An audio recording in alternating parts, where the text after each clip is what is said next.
Good day everyone, this is Rachi Pagar from BS in English 2, and for this video, I will discuss one of the throwing events, which is the Javelin Throw.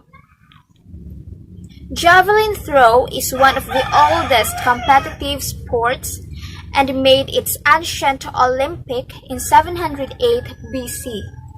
The Javelin Throw is the field where an athlete runs down a narrow runway, then tosses a long spear-like object as far as he can into a marked field area.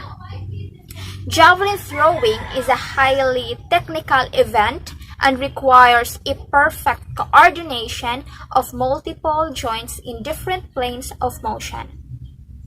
The distance a javelin is thrown is affected by factors such as wind, speed, and direction, and the aerodynamics of the javelin. But the two most important and controllable factors are javelin release speed and release angle. So here are the 3 steps to a speedy release. First is the run up and crossover steps. A javelin throw involves a run up of 6 to 10 steps, followed by 2 or 3 crossover steps before the thrower releases the javelin. Second is the transfer. The final step, known as the delivery step, allows the thrower to transfer the momentum built from the run-up into the javelin.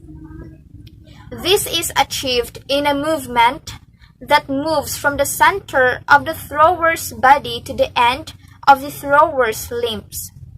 It is a whip-like transfer of energy from hip to shoulder to elbow to javelin. And third is the delivery and recovery. Once the front foot is down, the motion of the upper body begins. As one joint, such as the hip, reaches the end of its range of motion and decelerates the next joint, the shoulder, then elbow, and finally the javelin is rapidly accelerated. The final result is a high release speed on the javelin itself. The javelin is thrown over the top of the shoulder with a bend in the thrower's side. Javelin throwers are required to come to a complete stop before the foul line within 1 or 2 steps of release, creating a huge amount of stress on lower body joints. For the angle of release, the second important parameter is the angle at which the javelin is thrown.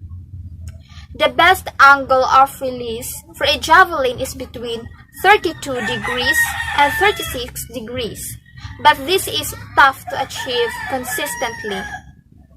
The flight path and distance of the javelin depends on the angle of attack. The ideal angle of attack is 0 degrees. A common cue from the coaches is to throw through the tip, to help throwers control the release angle of the javelin. Often, the best thrower is the one who is able to control the angle of release with the prevailing wind. Well, this is Keshawn Walcott. And Walcott. Oh, that's a big throw. Goodness me, Walcott, where on earth has he got that from? That is a huge effort.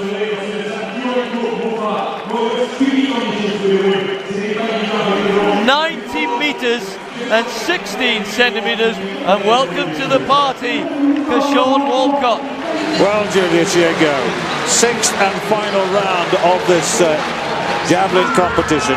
He really is getting confident, hammers that one out. Oh, look at that.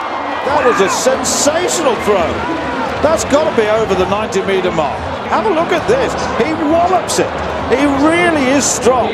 And that was the best technically I've seen him. And that javelin is, well, it's going for the moon. The javelin with the Thomas roller about to launched that 800-gram javelin away. Now then, what's he done with that one? Oh, I say! That is a sensational throw. That's way over 90 metres. Well, the questions were asked and the answer was given, quite frankly. 93 metres and 90. Wow! Stuart, that puts him second on the all-time list behind Zalesny. Jumps above Yego Paviainen. That goes all the way back to 99 as well. What?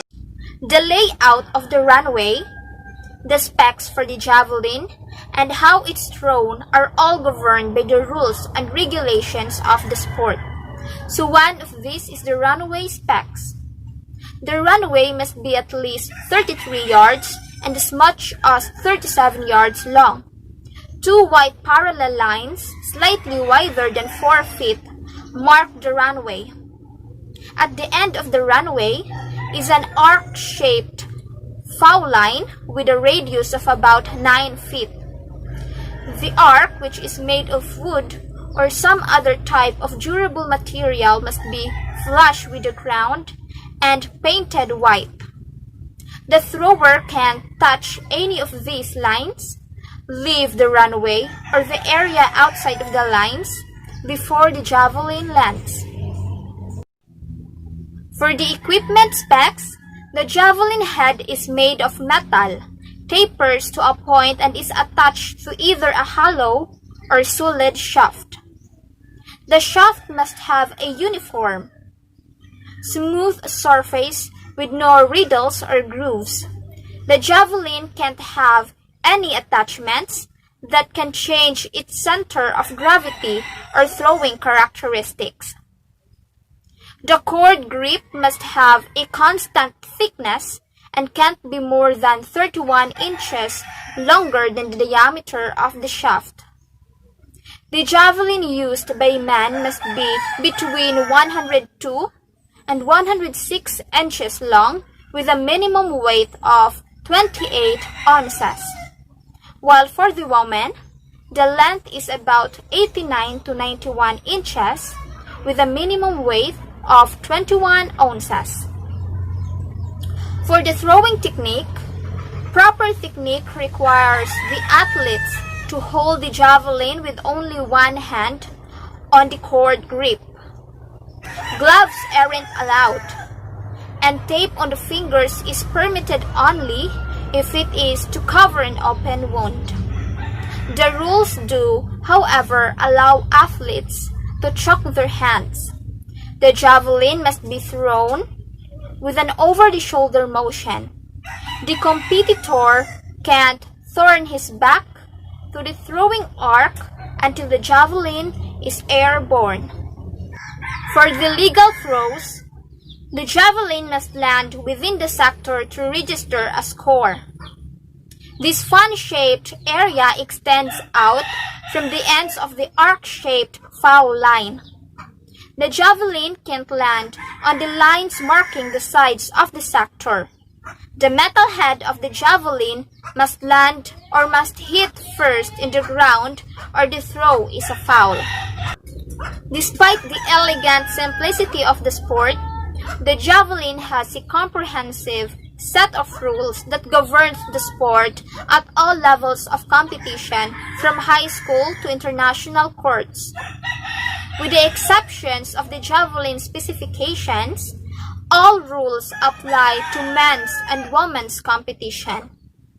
So for the rules on equipment, men's javelin must be 2.6 to 2.7 meters long, and women's javelin must be 2.2 to 2.3 meters long. Men's javelin must weigh at least 1.8 pounds, and women's weigh at least 1.3 pounds. Throwers wear shoes with spikes, and the shoe cannot have more than 11 spikes, and they must be 12 millimeters long and 4 millimeters diameter or smaller. Throwers cannot tape their hands unless they are injured and are only allowed to use chalk to get a better grip. For the rules in the field, the javelin field is 26 feet, 3 inches long by 13 feet and 1.5 inches wide. Javelin throwers release the javelin at a designated throw line or wooden arc located at one end of the field. Throwers have a 36.5-meter runway marked with parallel lines to move in before they reach the arc or throw line. So for the rules in the throwing order, for competitions with more than 8 throwers, each thrower gets 3 trials. When there are fewer throwers, each of them gets 6 throws. After the first 3 throws, the top 8 competitors get 3 more throws each. The thrower with a single best distance wins. While for the rules in the scoring, the javelin does not have to land with the point in the ground, but it has to land with a pointed tip facing forward. The javelin also has to leave a noticeable mark in the ground within the boundaries of the throwing field. Referee measures a throw's distance from the point of the javelin that is closest to the arc or throw line. So here is an example of javelin scoring as shown above. So for the rules when it comes to foul, after each throw, a referee places a white flag for a fair throw and a red flag for a foul. Several types of foul exist. If a thrower's foot touches or crosses the throw line, he receives a foul. Throwers cannot turn their backs to the field from the time they get into throwing position until the time of the javelin's release. The javelin has to be released using one hand only, and it must be thrown up and over the arm in a fluid movement. Throwers cannot leave the runway until after the javelin